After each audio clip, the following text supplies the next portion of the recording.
បាទហើយជំរាបសួរបងប្អូនតាមដានព័ត៌មានទាំងអស់គ្នាសារជាថ្មីម្ដងទៀតសូមអរគុណសម្រាប់ការតាមដានព័ត៌មាននេះហើយមួយទៀតបញ្ហាថ្ងៃនេះគឺចង់លើកយកអំពីការរឹបអូសគ្រឿងញៀនមួយចំនួនដែលអាមេរិកបានរឹបអូសហើយមួយទៀតតាក់ទងជាមួយនឹងឧក្រិដ្ឋកម្មទៀបចម្រិតទៀបប្រាក់តាមអនឡាញបាទគឺជាឧក្រិដ្ឋកម្មដ៏ធ្ងន់ធ្ងរដែលថ្មីនេះនៅមិនទាន់រឹបអូសនឹងចាប់ខ្លួនបាទបុគ្គលដែលបំពេញទៅលើអនឡាញហ្នឹងមួយចំនួនហ្នឹងនៅសល់ច្រើនដែលយើងឃើញថាក្បាលម៉ាស៊ីននៅត្រៀបត្រាដែលប្រជាជនបងប្អូនជាច្រើនបានឃើញហើយដឹងហើយតែចាប់បានតែជន់កប៉ិកកពុកតែប៉ុណ្្នឹងទេក៏ប៉ុន្តែមេឧក្រិដ្ឋកម្មតាមអនឡាញជាច្រើនបាទដែលជាមេខ្លោងដែលជាក្បាលម៉ាស៊ីនហ្នឹងគឺនៅរស់រំភើយបើកម៉ាស៊ីនត្រជាក់បាទនៅក្នុងភូមិគ្រឹះវិឡារស្កឹមស្កៃនៅឡើយទេនៅទូទាំងពិភពលោកអញ្ចឹងហើយយើងអាចនិយាយថាចាប់បានតែចော့ចែមទេប៉ុន្តែអាចកំបាំងនៅពីក្រោយអាមេរិកនៅមិនទាន់រកឃើញនៅឡើយនោះទេហើយដូច្នេះហើយបានជាអាមេរិកនៅតែពង្រឹងការការពារនិងពង្រឹងតាមចាប់ខ្លួននិងថ្កោលទោសជាពិសេសគឺតាមស្វែងរកជនដែលនៅពីក្រោយបាទគេហៅថាអង់គ្លេសគេហៅថា backer អ្នកនៅពីក្រោយខ្នងឬក៏ mastermind គេហៅថាអ្នកផ្ដើមគំនិតអ្នកផ្សំគំនិតដែលជាមេធំមេខ្លោងក្បាលម៉ាស៊ីនដែលនៅពីក្រោយខ្នងនៅឡើយទេឥឡូវនេះយើងចាប់បានហើយក៏ដាក់ទោសបានមួយចំនួនច្រើនមែនប៉ុន្តែសុទ្ធតែជាអាចកចាមឬក្តាមខ្យងបាទយើងអាចនិយាយថាក្តាមខ្យងឬក៏ចាក់ចាយតែឥឡូវនេះយើងងាកមកមើលឧក្រិដ្ឋកម្មគ្រឿងញៀនវិញថាតើមានកម្រិតណាហើយបាទហើយនៅប្រទេសណាខ្លះដែលអាមេរិកបានចាប់បាននឹងរឹបអូសឥឡូវយើងចូលមកតាមដានព័ត៌មានលម្អិតទាំងអស់គ្នាអាមេរិកបានរឹបអូសទឹកប្រាក់ Digital ជាង$7 លានពីបណ្ដាញក្រុមឧក្រិដ្ឋកម្មគ្រឿងញៀន Sinaloa Cartels កម្ពុជាបានសហការជាមួយអាមេរិករឹបអូសទឹកប្រាក់ Digital ប្រមាណជា$7 លានអាមេរិក$7 លានអាមេរិកពីបណ្ដាញលាងលុយកខ្វក់ឲ្យក្រុមឧក្រិដ្ឋជនគ្រឿងញៀន Sinaloa Cartels និងជាឈ្មោះក្រុមរបស់គេនេះបាទតាមមន្ត្រីជាន់ខ្ពស់ក្រសួងមហាផ្ទៃដែលបានប្រាប់សារព័ត៌មាន AP កាលពីថ្ងៃសុក្រទី21សីហាអញ្ចឹងហើយនៅកម្ពុជាយើងនេះគឺគេកំពុងតែពិភពលោកជាពិសេសប្រទេសមហាអំណាចកំពុងតែបើកភ្នែកធំសម្លឹងមើលមកកម្ពុជាយើងហើយសង្ឃឹមថាអ្នកគប់ខិតនឹងសំគំនិតពីក្រោយសង្ឃឹមថាបានរួចខ្លួនហើយបើបានរួចខ្លួនក៏ជួយអដែរនឹងធ្វើម៉េចទៅហ្នឹងណាហ្នឹងហើយក៏ប៉ុន្តែបើសិនជាមិនអាចលាក់ចិត្តទេអញ្ចឹងអាចកចាមក្តាមខ្យងហ្នឹងអាចនឹងឆ្លើយដាក់អាចនឹងមានព័ត៌មានឬក៏ភ័ស្តុតាងមួយចំនួនទៀតតាមរយៈខ្សែបណ្ដោយរឿងខ្លះហើយអាចថាអាមេរិកគេដឹងក៏ប៉ុន្តែគេមិនទាន់ចាប់ខ្លួនភ្លាមដោយសារទៅតាមច្បាប់ពិភពលោកឬក៏ច្បាប់ប្រជាធិបតេយ្យត្រូវមានភ័ស្តុតាងច្បាស់លាស់ឬក៏មិនមានសិទ្ធិនៅក្នុងការចូលចាប់ផ្ទាល់បាទ direct ក្រៅពីការបញ្ជូនខ្លួនក្រៅពីហ្នឹងហេតុអីបានជាមុនអាមេរិកប្រតិបត្តិការចាប់ខ្លួនការរឹបអូសតាមអនឡាញឬក៏ឧក្រិដ្ឋកម្មគ្រឿងញៀនឧក្រិដ្ឋកម្មអនឡាញផ្សេងហើយបងប្អូនមានឆ្ងល់ទេតើហេតុអីរត់ឃើញហើយនៅពេលដែលអាមេរិកចាប់ផ្ដើមប្រកាសតាមចាប់ផ្ដើមរកឃើញ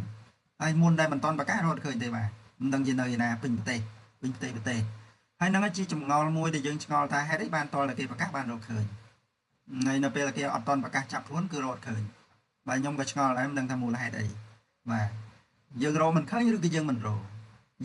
ឬក៏យើងជាអ្នកផ្សំគំនិតជាអ្នកផ្ដើមគំនិតនេះជាសំណួរជាចម្ងល់មួយនៅក្នុងចិត្តរបស់ខ្ញុំទេពីព្រោះបើតាមហើយបទពិសោធន៍កន្លងមកនៅពេលដែលរដ្ឋាភិបាលកម្ពុជាមានបញ្ហាឬក៏មានការរិះគន់ពីគណៈបកប្រឆាំងណាមួយគឺត្រឹមតែ2ម៉ោងទេអាចចាប់បានហើយក៏ប៉ុន្តែឧក្រិដ្ឋកម្មគ្រឿងញៀននេះចាប់មិនដែលបានទេបាទឧក្រិដ្ឋកម្មគ្រឿងញៀនឧក្រិដ្ឋកម្មឆក់បោកអនឡាញចាប់មិនដែលបានទេបាទក៏ប៉ុន្តែនៅពេលដែលអាមេរិកស៊ើបការដឹងព័ត៌មាននេះហើយបាន2ម៉ោងផងក៏ចាប់បានដែរហេតុអីបានចាំបាច់គេស្រែកហើយបានយើងចាប់បានខ្ញុំវាឆ្ងល់ដែរមិនមែនចោតមិនមែនទម្លាក់មកទេក៏ប៉ុន្តែនេះវាគឺជាការងឿងឆ្ងល់មួយតើហេតុអីបានជានៅពេលដែលគេអត់ស្រែកយើងរកចាប់វាបាន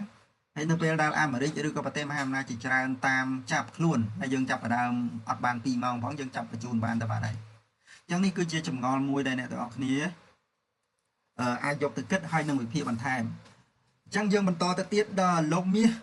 វិរិទ្ធអគ្គលេខាធិការនៃអាជ្ញាធរជាតិប្រយុទ្ធប្រឆាំងគ្រឿងញៀនបានប្រាប់សារព័ត៌មាន AP ថាសមត្ថកិច្ចកម្ពុជាបានសហការជាមួយនឹងសមត្ថកិច្ចអាមេរិករឹបអូសរូបិយប័ណ្ណ Digital ប្រហែលជា$7 លាននៅក្នុងប្រតិបត្តិការបង្ក្រាបលើបញ្ហាក្រុមឧក្រិដ្ឋជនគ្រឿងញៀន Sinaloa Cartels ក្រុមឧក្រិដ្ឋជនគ្រឿងញៀន Sinaloa Cartels ដែលរដ្ឋបាលរបស់លោក Donald Trump ចាត់ទុកថាជាអង្គការភេរវកម្មបរទេសដ៏ធំនៅប្រទេសមិចស៊ិក ចឹងហើយមិនមែនជាក្រិតកម្មធម្មតាទេបងប្អូនមានន័យថាគេលក្ខណៈចង់បើកជាអង្គការបាត់ហើយបាទអង្គការទៅជាអង្គការទៅជាក្រុមហ៊ុនបាត់ហើយមិនមែនជាបណ្ដាញធម្មតាទេវាចង់លក្ខណៈដាក់ប៉ាយបាត់ហើយបាទអង្គការភេរវកម្មបរទេសហ្នឹងបើយើងនិយាយពីអង្គការនិយាយពីស្ថាប័នមានន័យថាយើងសឹងតែដាក់ផ្លាកបាត់ហើយបាទដាក់ផ្លាកឧក្រិដ្ឋកម្មគ្រឿងញៀនបាត់ហើយឥឡូវមិនហ៊ានចាប់ឥឡូវហ្នឹងហើយបើមិនអាមេរិកមិនតាមចាប់ទេប្រហែលជាត្រូវដាក់ផ្លាកពេញប្រទេសកម្ពុជាហ្នឹងហើយអានេះបើសិនតែយើងមើលទៅតាមរបាយការណ៍របស់សហរដ្ឋអាមេរិកយើងឃើញថាអង្គការភេរវកម្មបរទេសដ៏ធំនេះចេញមកពីប្រទេសមិចស៊ិកក៏ប៉ុន្តែយើងអាចវិភាគទៅបន្តិចទៀតថាតើអង្គការពាក្យថាអង្គការមួយម៉ាត់ឬក្រុមហ៊ុនមួយម៉ាត់វាត្រូវមានប៉ាយមាន logo ហើយមិនអញ្ចឹងអញ្ចឹងមានន័យថាអង្គការនេះបើសិនបើអាមេរិកមិនចាប់ទេប្រហែលជាត្រូវដាក់ logo ផ្លាកឧក្រិដ្ឋកម្មគ្រឿងញៀនឧក្រិដ្ឋកម្មអីឧក្រិដ្ឋកម្មឆក់បោកតាមអនឡាញឬក៏ទៅមុខទៀតអាចទៅជាឧក្រិដ្ឋកម្មបល័យពូជសាសហើយដាក់ផ្លាកទៅជាស្ថាប័នបណ្ដោយទៅបាទហើយកុំឲ្យបាក់គេតាមចាប់ហើយយើងចាប់ផ្ដើមបានចាប់បានហើយគេអត់តាមចាប់គេដាក់ផ្លាកហើយគេយើងអត់ចាប់ដែរបាទអញ្ចឹងខ្លះជាអង្គការប៉ុណ្ណាអីមិនជារឿងលេងសើច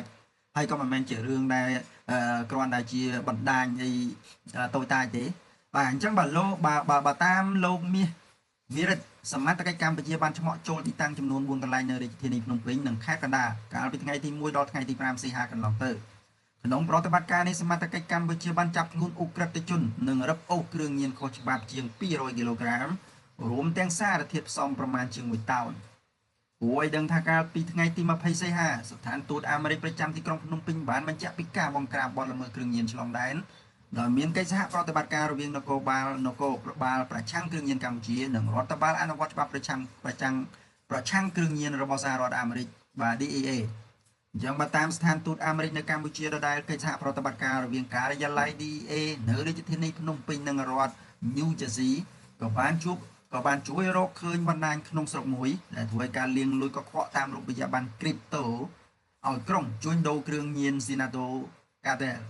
ស្ថានទូតអាមេរិកបានចាត់ទុកថាការបង្ក្រាបនេះគឺជាប្រតិបត្តិការកម្រិតខ្ពស់ទាំងនេះបង្ហាញអំពីតួនាទីដ៏សំខាន់នៃកិច្ចសហប្រតិបត្តិការអន្តរជាតិក្នុងការរុះរើបណ្ដាញឧក្រិដ្ឋកម្មសកលនិងការការពារប្រជាពលរដ្ឋអាមេរិកនិងកម្ពុជាគួរជម្រាបថាក្រុមឧក្រិដ្ឋជននេះគឺជាការបណ្ដាញបាទគឺជាបណ្ដាញផលិតនិងជួញដូរគ្រឿងញៀនដ៏ធំដែលបានធ្វើឲ្យប្រជាពលរដ្ឋអាមេរិកស្លាប់រាប់ម៉ឺននាក់ជារៀងរាល់ឆ្នាំបណ្ដាញឧក្រិដ្ឋជនគ្រឿងញៀនបានទទួលសារធាតុគីមីផ្សំពីប្រទេសចិនរួចផលិតជាគ្រឿងញៀននាំចូលទៅក្នុងទឹកដីសហរដ្ឋអាមេរិកបាទឥឡូវយើងរកឃើញហើយបាទមេខ្លោងនៅពីក្រោយគឺចិនបាទ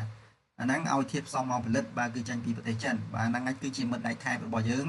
ហើយយើងបន្តទទួលស្វាគមន៍បន្តទៅទៀតទៅបាទហើយថាប្រជាជនសហរដ្ឋអាមេរិកស្លាប់រាប់ម៉ឺននាក់ហើយឥឡូវយើងទទួលមិត្តដៃថែបយើងឲ្យបានកក់ក្ដៅបន្តទៅទៀតទៅដើម្បីឲ្យប្រជាជនខ្មែរហ្នឹងស្លាប់រាប់លាននាក់ដែរបាទរាប់ម៉ឺននាក់ដែរដោយអាមេរិកដែរអាហ្នឹងបានយើងសម្រេចចិត្តហ្នឹងហើយយើងទៅចាប់ដៃនៅរុស្ស៊ីទៀតទៅឥឡូវហ្នឹងហើយដាក់ផែនការចុះទៅរុស្ស៊ីទៀតណារុស្ស៊ីជាមួយចិនយើងដូចបងប្អូនបកកើតអញ្ចឹងយើងបន្តធ្វើទៅទៀតទៅដើម្បីឲ្យប្រជាជនយើងហ្នឹងឆាប់បានស្លាប់រាប់ម៉ឺននាក់រាប់លាននាក់បន្តទៅទៀតដោយអាមេរិកដែរហើយមិនមែនជាពាក្យបញ្ឈឺបន្តបង្អាប់ទេប៉ុន្តែវាជាទង្វើជាក់ស្ដែងរបស់រដ្ឋាភិបាលកម្ពុជាយើងហើយយើងកុំឲ្យគេនិយាយថាចេះតែចោតបើយើងអញ្ចឹងមែនបាទហើយយើងប្រជាធិបតេយ្យបែរទៅរកទៅកុម្មុយនីសហើយដឹងធ្វើហើយយើងលើកផ្លាកហើយកុម្មុយនីសបដ ாய் ទៅបាទយើងលើកផ្លាកដាក់ថាកម្ពុជាគឺជាប្រទេសកុម្មុយនីសបាទមិនមែនប្រជាធិបតេយ្យទេយើងដាក់អញ្ចឹងទៅបាទកុំឲ្យយកប្រជាធិបតេយ្យមកបិទមុខទៅវាអស់សំណើចពេកអញ្ចឹងណាអញ្ចឹងហើយវាមើលទៅវានាំឲ្យគេសើចចំអកហ្នឹងហើយអញ្ចឹងអរគុណច្រើនបងប្អូនហើយមានខមមិនអីបន្ថែមសូមជួយខមមិននៅខាងក្រោមវីដេអូបាទសូមអរគុណសូមជម្រាបលា